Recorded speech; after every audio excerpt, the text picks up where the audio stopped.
começar então a nossa reflexão dessa manhã de domingo com uma prece.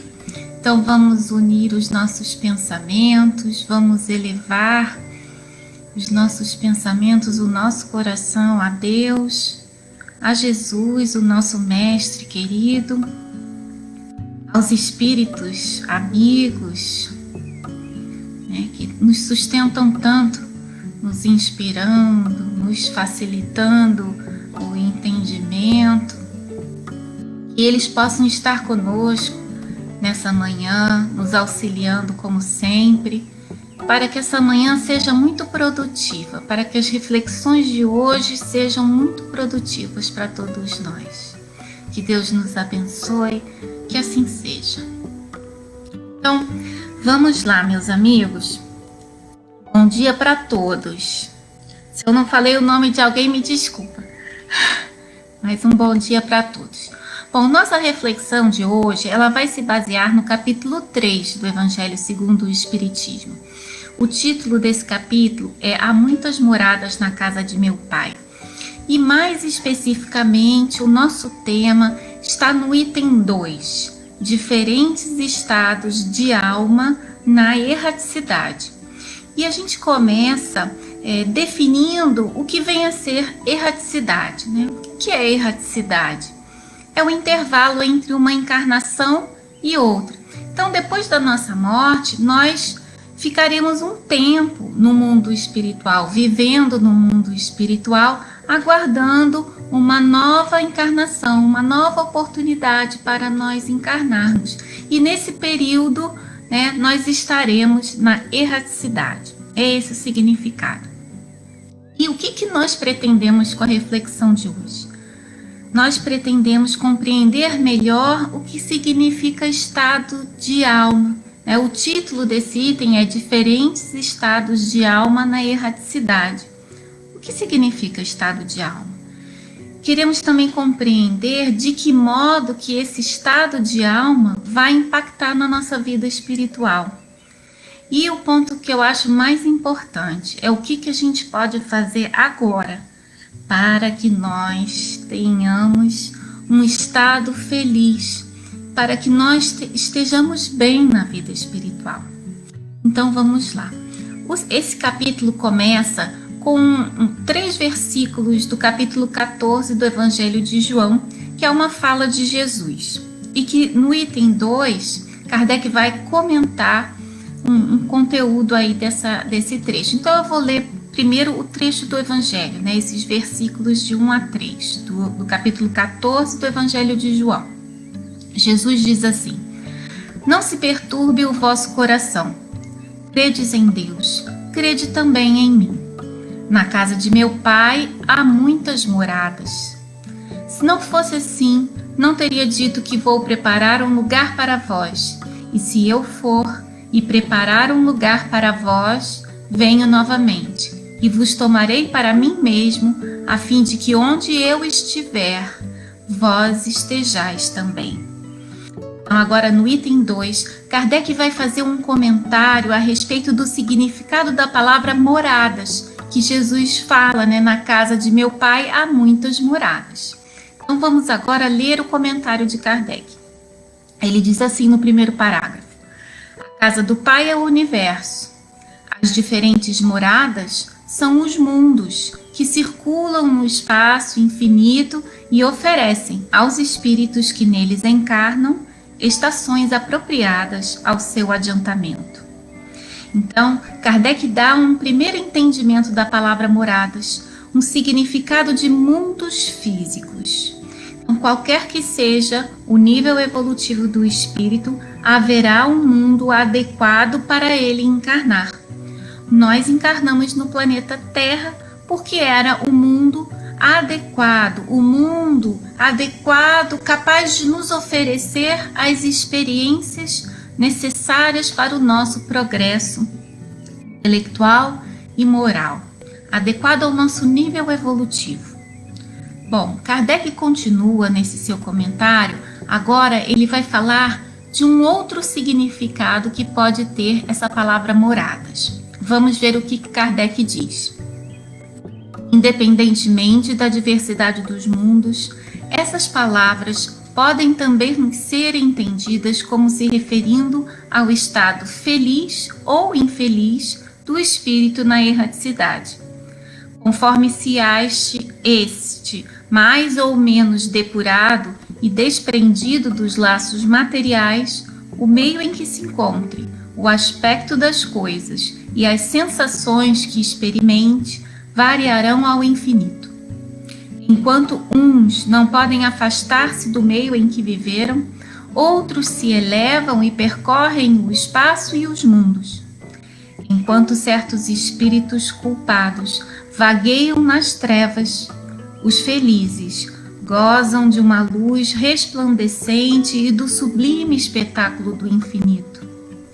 Enquanto, enfim, o malvado, cheio de remorsos e pesares, frequentemente só, sem consolações, separado dos objetos da sua afeição, geme sob a opressão dos sofrimentos morais, o justo, junto aos que ama, goza de uma indizível felicidade.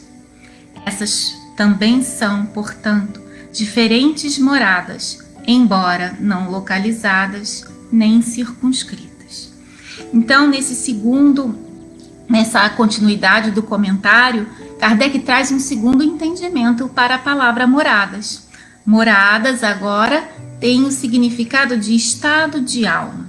Então, quando nós nascemos, nós encontramos uma morada que é o mundo físico, né? E quando nós desencarnarmos, nós vamos encontrar uma morada, né? Um mundo que reflete o nosso estado de alma, que reflete o nosso conteúdo mental. Será o reflexo de todas as nossas conquistas morais e intelectuais. Emmanuel, na mensagem Tua Mente, do livro Alma e Coração, da psicografia de Francisco Cândido Xavier, nos diz assim: a mente é a casa do espírito. Como é que a mente vai influenciar no nosso estado na vida espiritual? Como é que ela vai construir essa morada? O que significa isso, né? Então, por exemplo, com relação ao ambiente onde nós nos encontraremos, ou até aqui na vida física mesmo, o ambiente em que nós nos encontramos, ele reflete a qualidade dos nossos pensamentos, né? Há uma matéria sutil que preenche todos os espaços, né, que nós chamamos de fluido cósmico universal, que ela é sensível aos pensamentos. Os pensamentos ficam como que impressos nessa matéria e transferem para essa matéria a sua qualidade.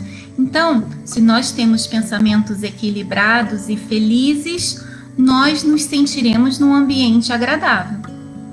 O oposto é verdadeiro.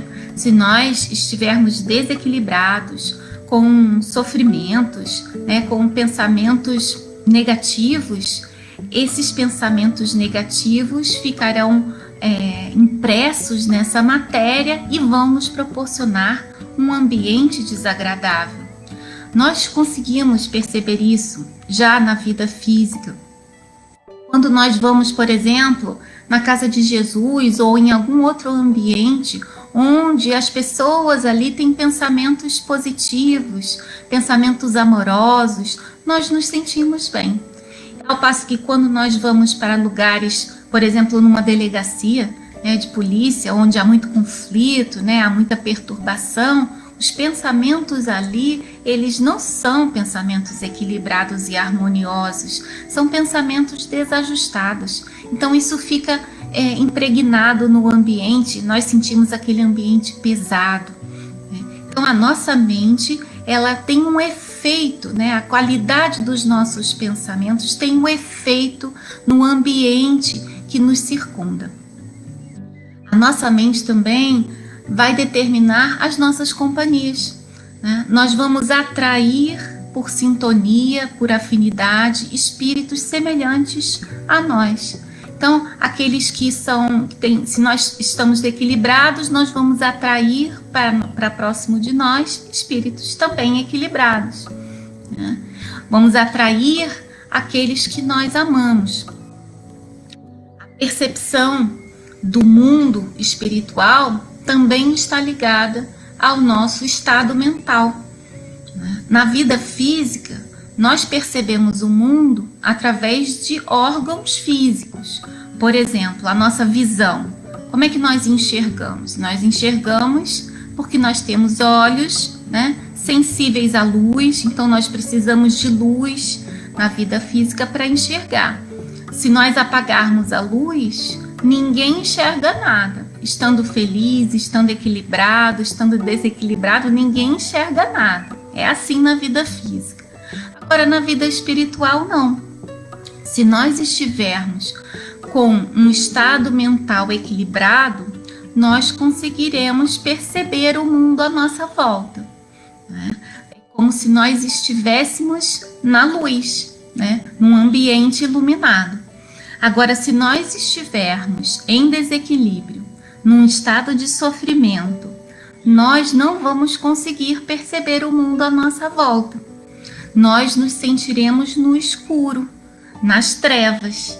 Então, estar na luz ou estar em trevas com relação à vida espiritual não dependem de uma luminosidade exterior.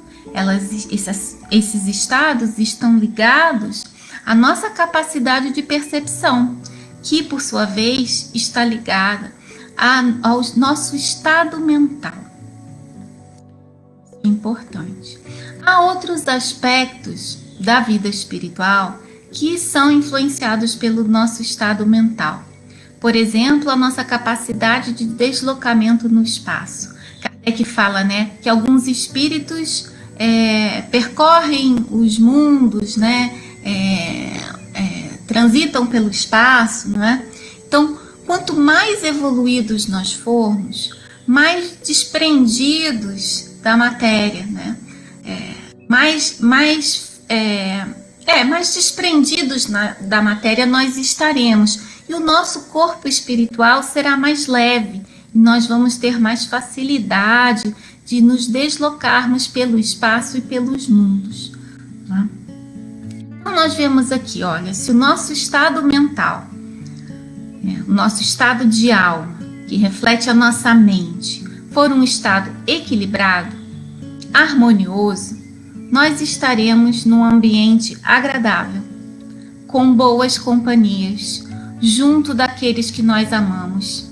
Nós seremos capazes de perceber o mundo à nossa volta, um mundo onde há luminosidade, há claridade, né? Nós vamos perceber as maravilhas do mundo espiritual. Então nós nos sentiremos felizes, não é? Então vemos como que o estado mental impacta na nossa vida espiritual. E todos nós, e isso é muito importante, todos nós temos a condição de sermos felizes na vida espiritual, mesmo ainda num nível evolutivo que nós sabemos que é um nível de imperfeição. Nós somos espíritos imperfeitos, mas temos condição de sermos felizes na vida espiritual.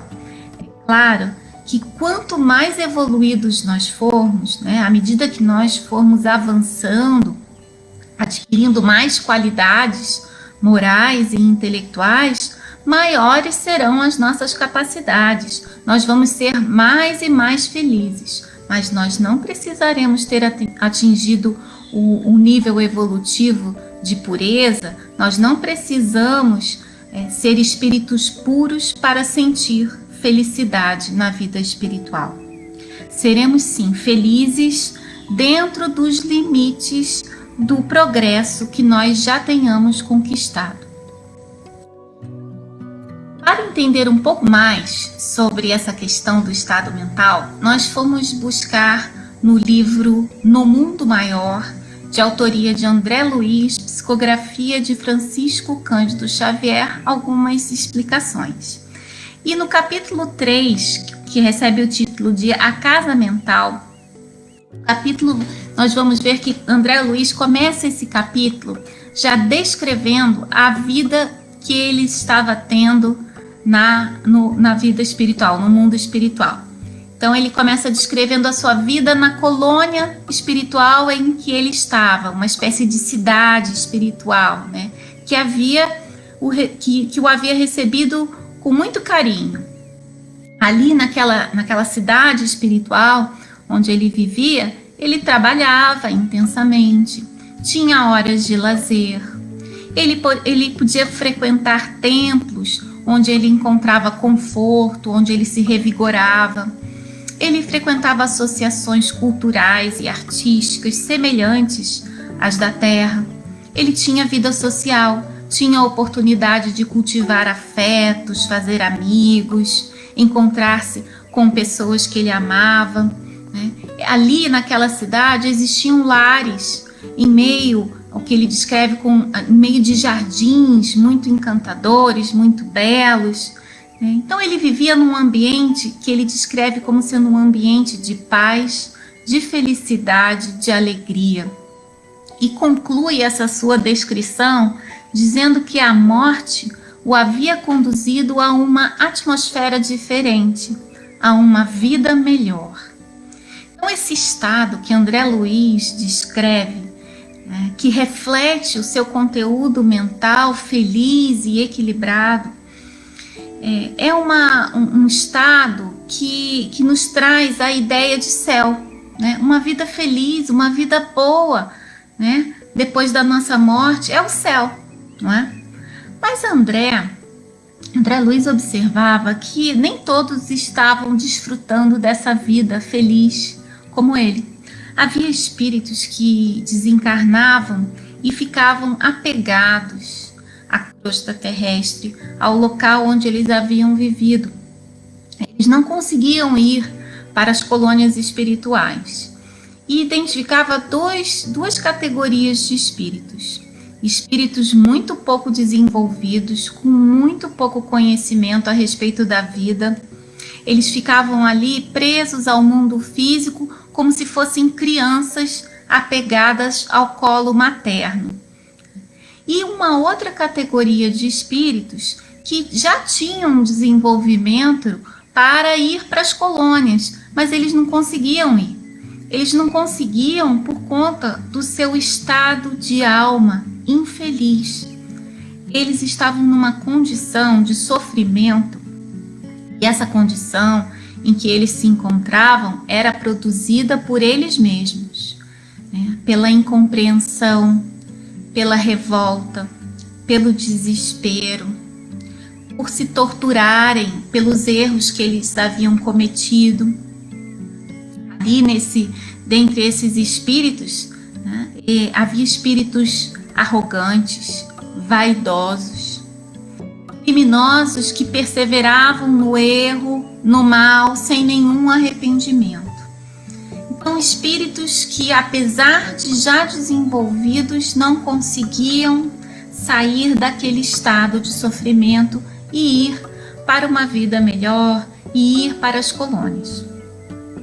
Então, esse estado de infelicidade, de sofrimento desses espíritos, nos traz a ideia de inferno, não é?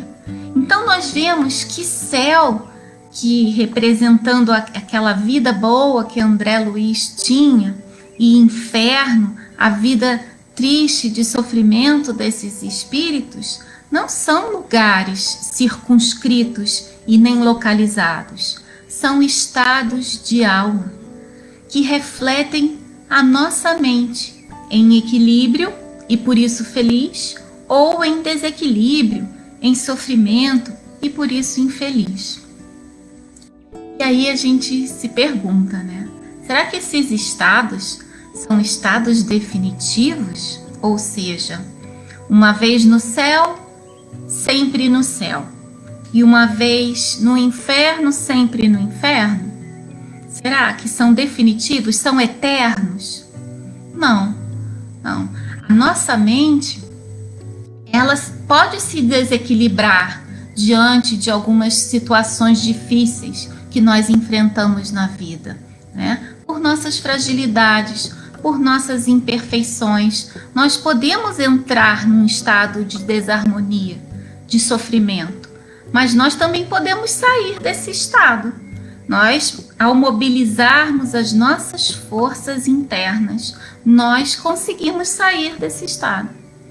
Entrar em sofrimento e sair de um estado de sofrimento depende unicamente de nós. Ninguém pode fazer isso por nós, nem Deus. Isso é responsabilidade nossa. Então, se nós estamos bem, felizes, equilibrados, nós precisamos nos manter vigilantes para não desequilibrarmos. Se porventura nós, diante de uma situação difícil, nós nos desequilibrarmos, nós vamos ter que fazer um esforço para recuperar esse equilíbrio. André Luiz, logo que ele desencarnou, ele não estava nesse estado de felicidade que ele descreve no livro No Mundo Maior. No primeiro livro que ele fala sobre a sua vida espiritual, ele nos conta que logo no início, após a sua desencarnação, ele passou um tempo em sofrimento. E ele conseguiu sair, conseguiu mobilizar forças e sair desse estado, tanto que agora ele estava vivendo uma vida feliz. Não é? Então, a gente queria destacar muito bem isso, né? Que esse estado de felicidade ou infelicidade, de céu, de inferno, eles não são eternos, eles duram o tempo que a gente está em desequilíbrio. Uma vez fazendo força e saindo desse desequilíbrio, nós vamos sair desse estado. E que esse estado é responsabilidade nossa. Bom, vamos ver aqui se tem algum comentário de vocês. Deixa eu ver.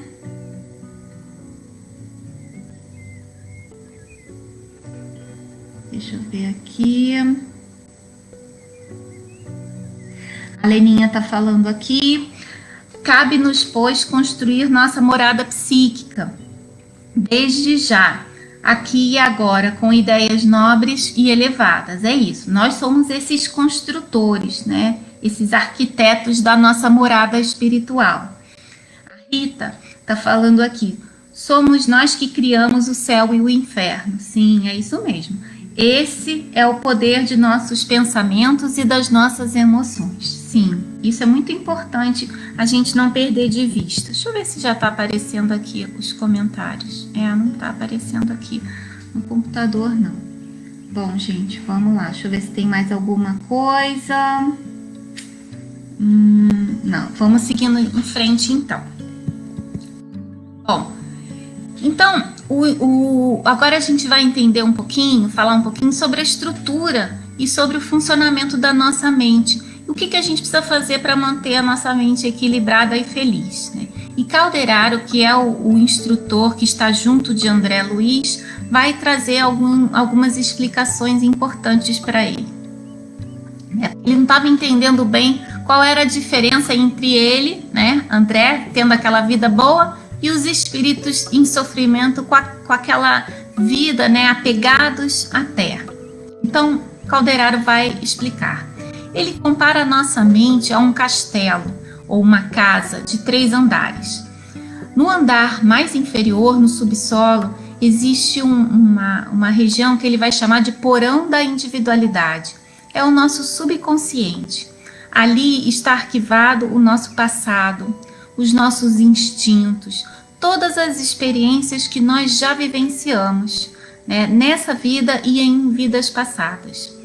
Do porão da individualidade, né, do nosso subconsciente, surgem as ideias inatas, os impulsos, os hábitos, os vícios, os automatismos.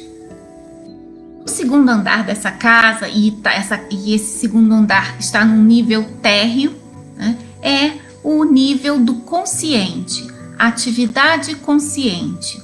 É a manifestação do que nós somos agora no presente. E o terceiro andar dessa casa, desse castelo, é o andar superior, o andar das noções superiores. É o superconsciente. Nesse setor da nossa mente está o futuro. Ali está a parte mais nobre da nossa consciência, Ali estão as leis divinas, né? O que ainda nós vamos ser, o que nós ainda vamos desenvolver. Ali está a nossa personalidade superior. Então, o andar inferior, o subsolo, é o porão da individualidade ou a personalidade inferior. O andar térreo, a atividade consciente, o presente. E o andar superior, o que nós vamos ser, o futuro. Então vamos lá. A mente está saudável e está equilibrada quando consegue integrar esses 3 setores. Então, usando essa comparação da casa, é como se houvesse um livre acesso entre os 3 andares. E é o que nós fazemos quando nós temos o hábito de refletir sobre nós mesmos, né? Nós avaliamos o que nós temos vivido, né? Nós avaliamos os nossos pensamentos, os nossos sentimentos, as nossas atitudes impulsivas, né? Nós percebemos ali nessas atitudes que há uma manifestação de um ser primitivo, né? Com tendências que precisam ser reajustadas. Nós percebemos isso porque nós temos o padrão que está ali no andar superior da nossa mente, que nos mostra que aquelas nossas atitudes, que aqueles nossos hábitos precisam ser transformados. E por isso nós vamos nos esforçar e agir no presente, né? No nível consciente, agir de modo a modificar esses hábitos, né? Esses vícios, esses automatismos que não estão alinhados com o que nós queremos ser, com a nossa personalidade superior. Então vemos que essa mente saudável, que integra esses 3 setores, o passado, o futuro, e coloca no presente e age no presente, mostrando essa integração, é uma mente que evolui, né? E isso é importante, né? A integração desses 3 setores é fundamental para o nosso progresso como espíritos. Então, a mente saudável evolui.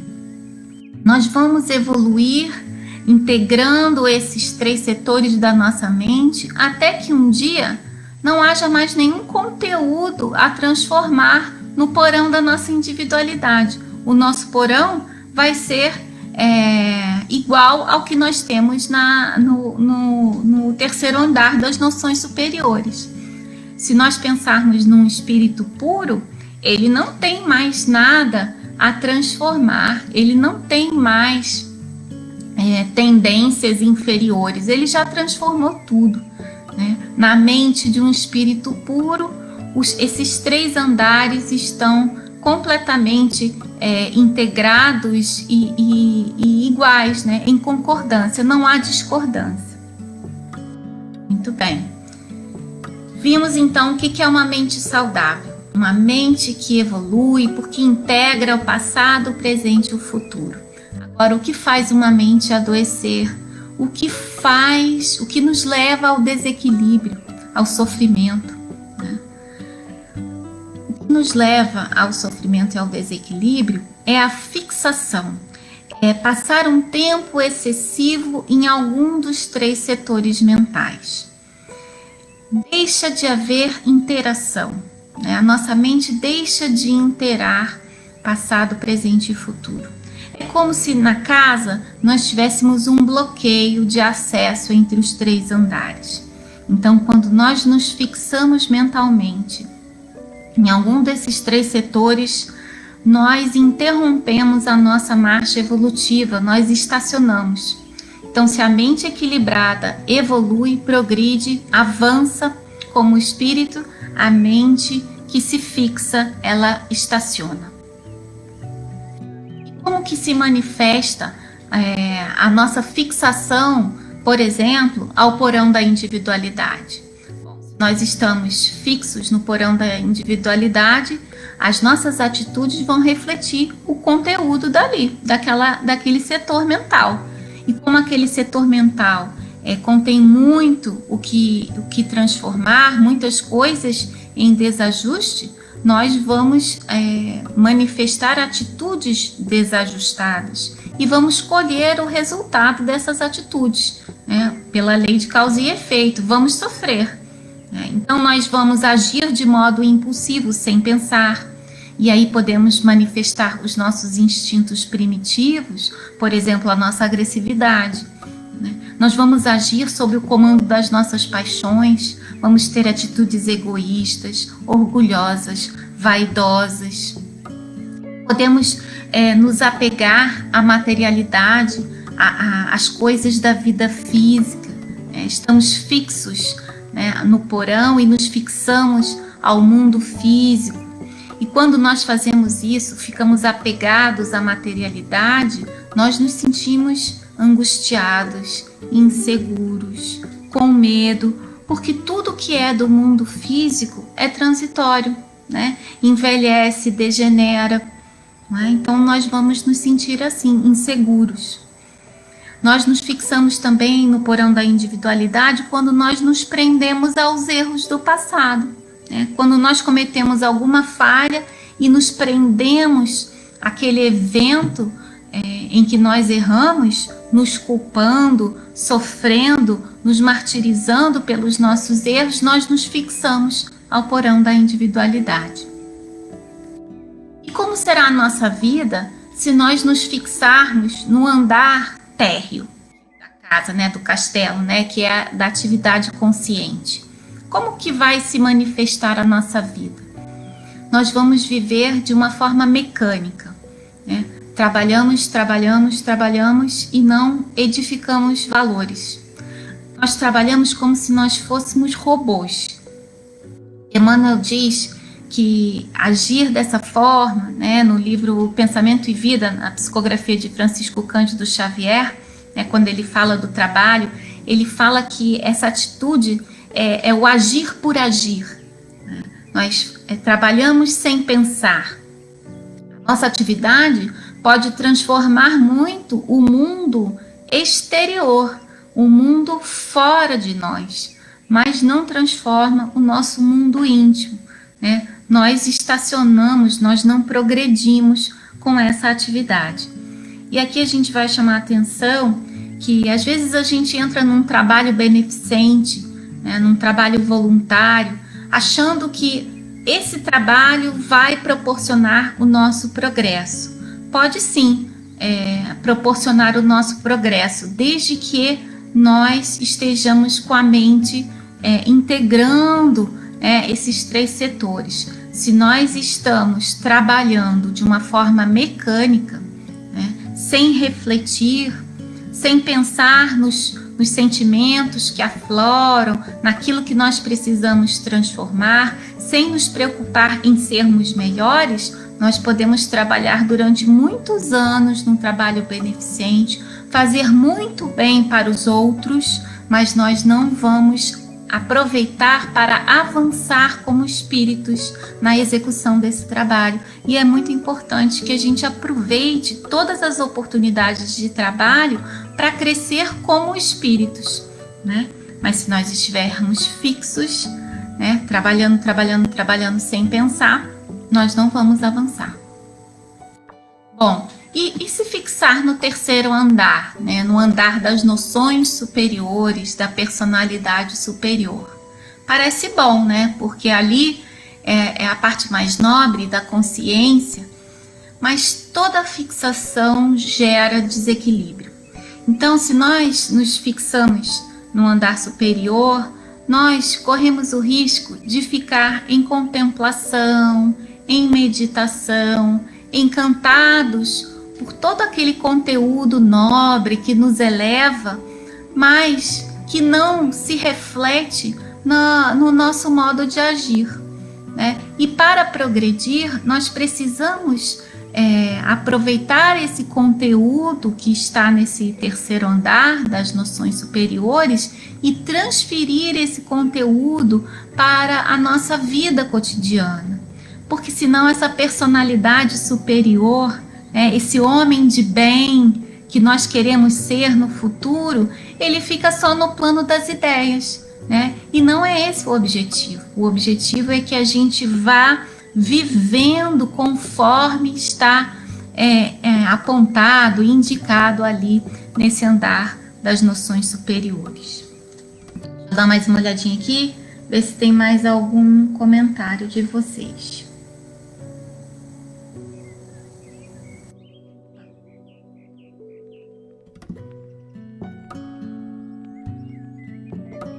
A Ágila comentou aqui, a visão do corpo e da alma com você realiza prodígios de observação e de análise. A palavra é capaz de educar e com a qual você encontra as maiores possibilidades de renovar o próprio destino. A Vera Lúcia diz aqui, a chave está na sintonia, temos o controle remoto. Vamos seguir então. Então, como nós vimos, a fixação mental interrompe a nossa marcha evolutiva. Então, o que a gente pode fazer para que isso não aconteça? Para que a gente não entre em fixação mental. O passo fundamental é colocar como objetivo principal da nossa vida ser melhor, progredir. Esse tem que ser o objetivo principal da nossa vida. Nós somos espíritos em evolução. Nós encarnamos e desencarnamos repetidas vezes para evoluir. Então nós precisamos estar conscientes disso. E se esse é o nosso principal interesse, e esse interesse ele é sustentado nessa posição prioritária pela nossa fé, pela certeza que nós temos em Deus, pela certeza que nós temos na imortalidade da alma, que nos dá a certeza dessa razão da nossa existência, que é progredir. Então, sustentados pela fé, mantendo esse interesse em evoluir como sendo algo prioritário, nós não abrimos mão de progredir na nossa vida, Tendo esse interesse como prioritário, todas as nossas forças, todas as nossas potências, toda a nossa energia mental será direcionada para nós alcançarmos essa meta. Quem faz esse direcionamento é a nossa vontade. Então, a vontade, como nos diz Emmanuel no livro Pensamento e Vida, ela atua como se fosse um gerente da nossa mente. Ela alinha todas as nossas potências mentais numa mesma direção, na direção que nós apontamos como sendo a que nos interessa. Então, todas as nossas forças estarão alinhadas no propósito de evoluir. E se nós estivermos assim, nós não vamos nos fixar, nós não vamos nos desviar desse propósito. Então, a vontade forte vai nos impedir a fixação mental, vai nos manter equilibrados e nós vamos evoluir. Mas se essa vontade enfraquecer, se ela for fraca, o que vai acontecer? O que pode acontecer é que, por nós sermos imperfeitos, volta e meia surgem pensamentos, surgem desejos que nos convidam ao desvio, a sair desse nosso caminho de evolução. E se a vontade for fraca, nós vamos ceder a esses convites, e vamos nos desviar. Então, ao invés de nós trilharmos um caminho reto de evolução, nós vamos fazer caminhos tortuosos, porque volta e meia nós vamos nos desviar. A vontade enfraquece e nós nos desviamos. Vamos dar aqui um exemplo, As matrículas agora dos cursos da Casa de Jesus estão abertas, então nós aproveitamos para pegar isso como exemplo. Vamos supor que nós tenhamos feito uma matrícula num curso da Casa de Jesus, porque nós queremos nos conhecer melhor, queremos refletir sobre a nossa vida, à luz da doutrina espírita, à luz do Evangelho, Queremos adquirir conhecimentos que serão valiosos para o nosso progresso. Então, nós fazemos essa matrícula, mas aí começa uma aula, outra aula, a gente começa a ficar meio preguiçoso, não quer mais frequentar, prefere ficar em casa assistindo um filme ou dar uma voltinha no shopping, vem aquela preguiça. Nós somos espíritos imperfeitos, nós temos por vezes esses pensamentos, esses desejos, mas se a nossa vontade for forte, se o nosso desejo for sincero de evoluir, nós vamos pensar melhor e falar: não, eu vou no curso da Casa de Jesus, eu não vou abandonar. E nós seguimos em frente com esse nosso compromisso de evoluir. Então, a vontade forte mantém a gente no caminho que a gente escolheu, designou como sendo o nosso objetivo principal. A vontade fraca nos faz desviar.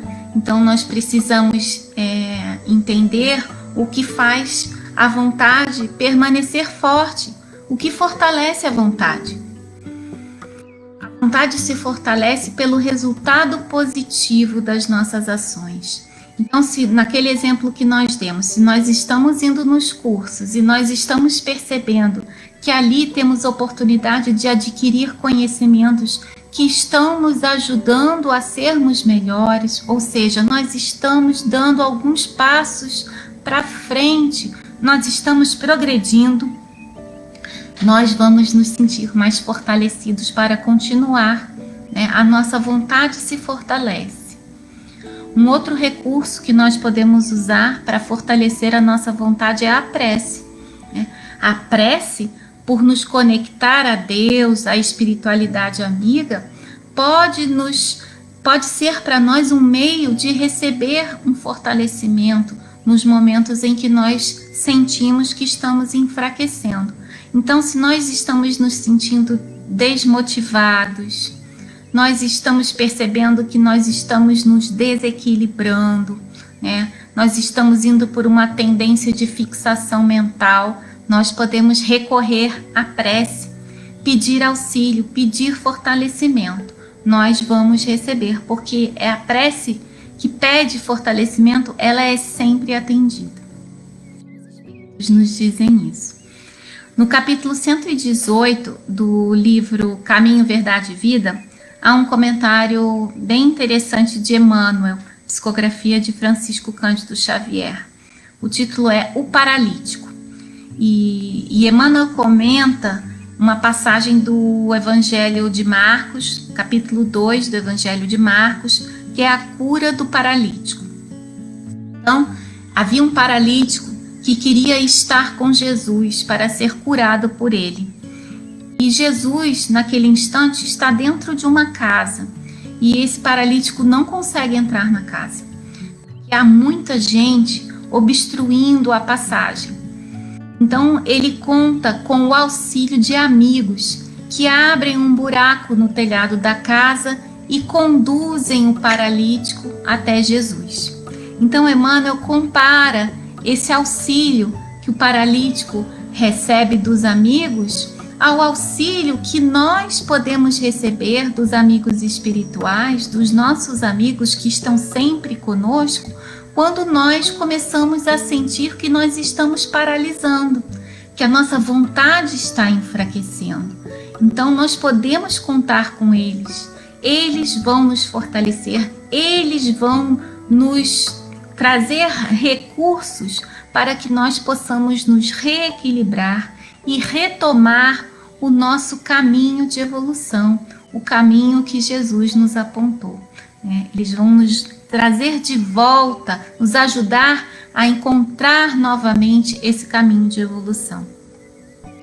Bem interessante, né? Mas nós falamos que é fundamental para não desequilibrar, não perder de vista que o objetivo principal da nossa vida é evoluir. Mas e se nós colocarmos, vamos ver o que acontece se nós colocarmos como objetivo principal outra coisa.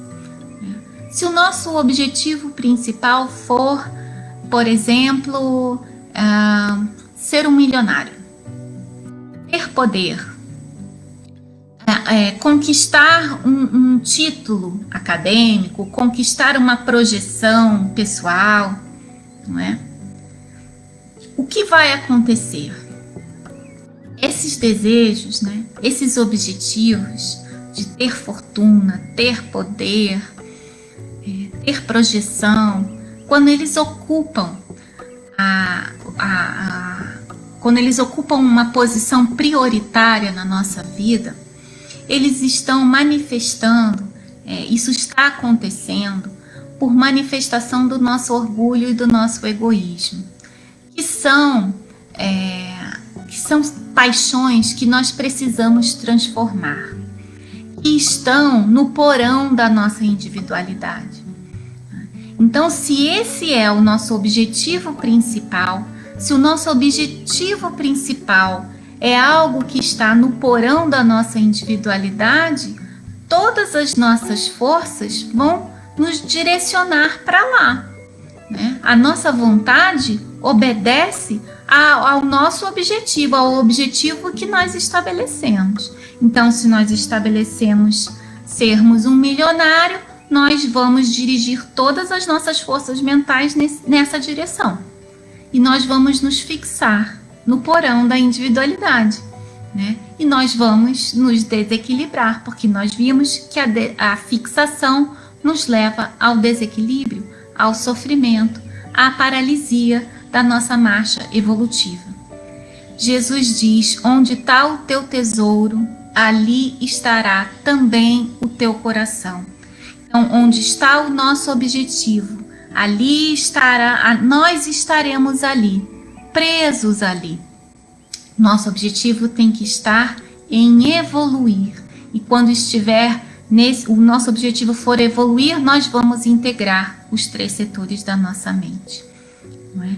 Então, não há nada de errado com dinheiro, fama e poder, desde que eles não ocupem uma posição prioritária, desde que eles não sejam o nosso objetivo principal da vida. Eles podem ser um meio de progresso, né? O que nos desequilibra é colocá-los eles numa posição prioritária.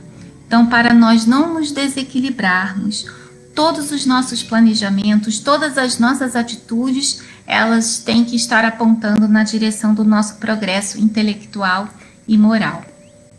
Bom, vamos ver se tem algo mais aqui. Deixa eu sair aqui e voltar. Acho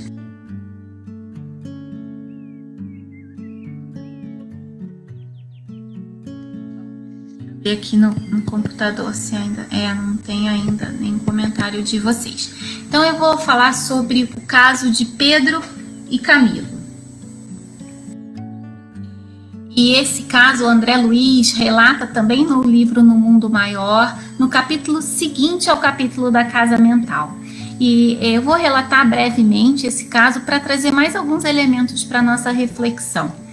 Então, Pedro era empregado de Camilo desde a sua infância, e Camilo havia se tornado seu tutor, cuidava dele como se fosse um filho. Quando Pedro atingiu a maioridade, ele exigiu de Camilo que Camilo lhe pagasse os anos de serviço, e Camilo se recusou. Houve uma discussão, Pedro, dominado pela fúria, assassinou Camilo. E antes de sair do local do crime, ele pegou uma grande quantia de dinheiro que ele achava que Camilo devia a ele e saiu, de um modo que ninguém suspeitou que ele era o assassino. Ele conseguiu enganar todo mundo, mas ele não enganou a si mesmo. A sua consciência não o deixava em paz. E ele começou a ficar torturado pela culpa, né? Sofria pelo erro que ele havia cometido. E quer esquecer, busca esquecer. E ele busca esquecer através do trabalho. Ele começa a trabalhar incessantemente, né? Era a única coisa que o aliviava. Então ele se fixa no andar da atividade consciente, né? E se esgota com o trabalho, né? E ganha muito dinheiro, mas o dinheiro não alivia a dor dele. Ele se casa, ele tem filhos, ele passa muitos anos, 20 anos, nessa atitude de fixação mental, né, nesse estado de desequilíbrio, de sofrimento. E esse desequilíbrio, esse sofrimento mental, ele se transfere para o físico na forma de uma doença, ele adoece. E André Luiz vai descrever que ele está internado no hospital. Bom, essa é a situação de Pedro. E Camilo? Camilo havia desencarnado, né? Foi assassinado por Pedro. E também estava sofrendo, porque ele ficou com ódio de Pedro, né? Por tê-lo assassinado. E ficou vinculado a Pedro, né? Durante esses 20 anos, vinculado pelo desejo de vingança, prejudicando Pedro, influenciando negativamente Pedro, né? Duas mentes em desarmonia, duas mentes em fixação, né? O Pedro fixo no andar da atividade consciente, Camilo fixo no porão da individualidade, pelo seu ódio, pelo desejo de vingança. Pedro, por se sentir culpado, na posição do culpado. Camilo, fixo na posição de vítima, querendo pagamento, querendo ressarcimento.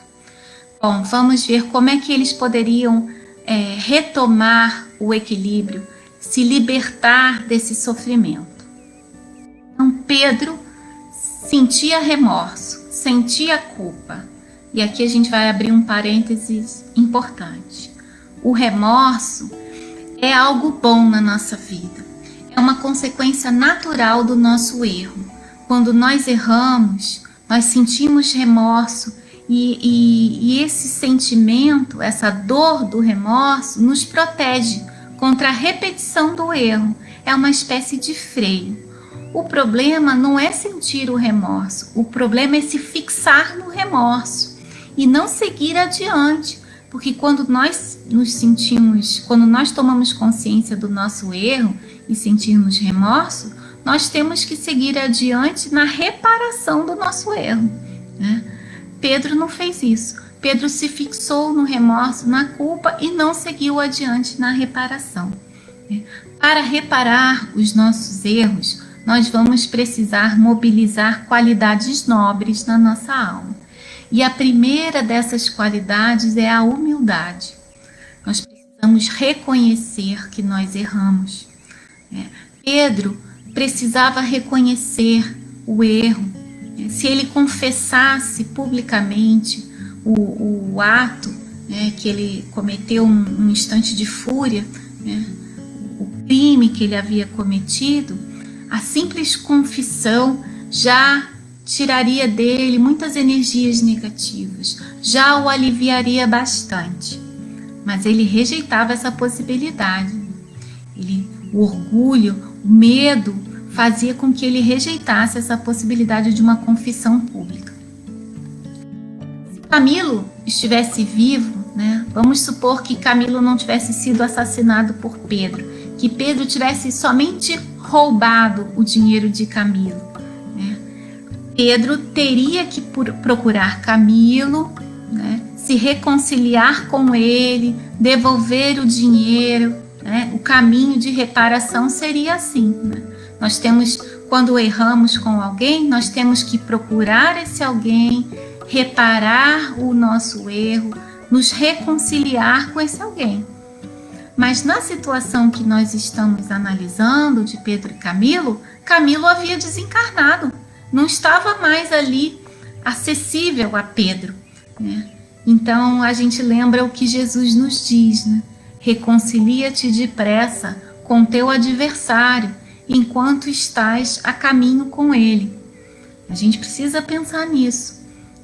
É bom, se a gente tem alguma pendência com alguém, é importante que a gente procure esse alguém e se reconcilie, e humildemente peça desculpas, já que a gente reconhece que a gente errou, para tirar essa dor do remorso da nossa mente, que essa dor nos desequilibra. Então Camilo estava desencarnado. Então Pedro não ia conseguir se reequilibrar? Não, ele poderia sim se reequilibrar através da prática do bem, primeiramente com ele mesmo, se perdoando, entendendo que a sua atitude foi fruto da sua imperfeição, da sua fragilidade, procurando se fortalecer, procurando investir na aquisição e no desenvolvimento de qualidades morais. Todos nós erramos, né?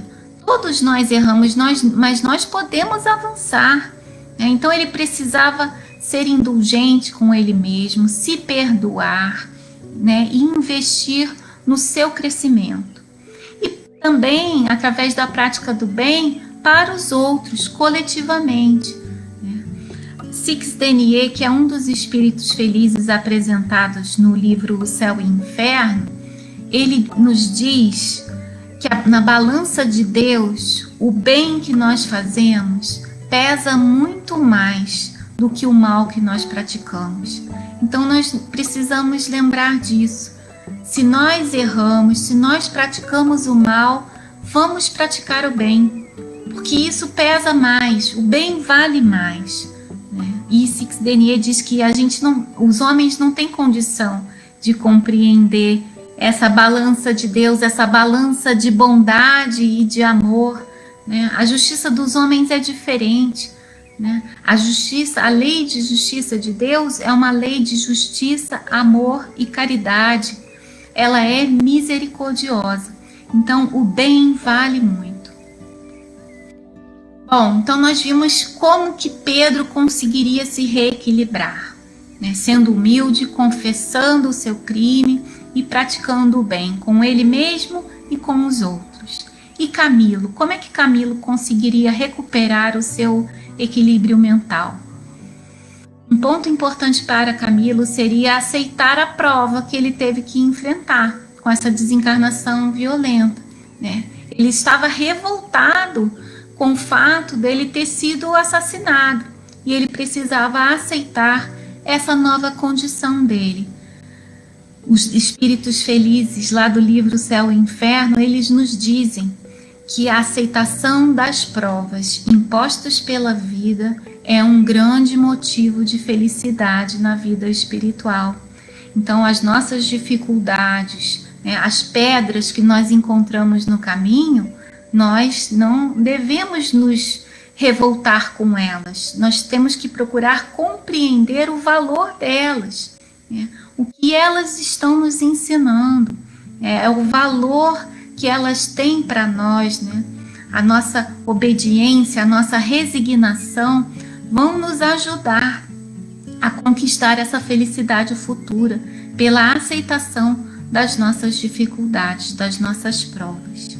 Um outro ponto, além de aceitar a situação que ele se encontrava, compreender as fragilidades de Pedro, né? Ser indulgente com Pedro e perdoar Pedro.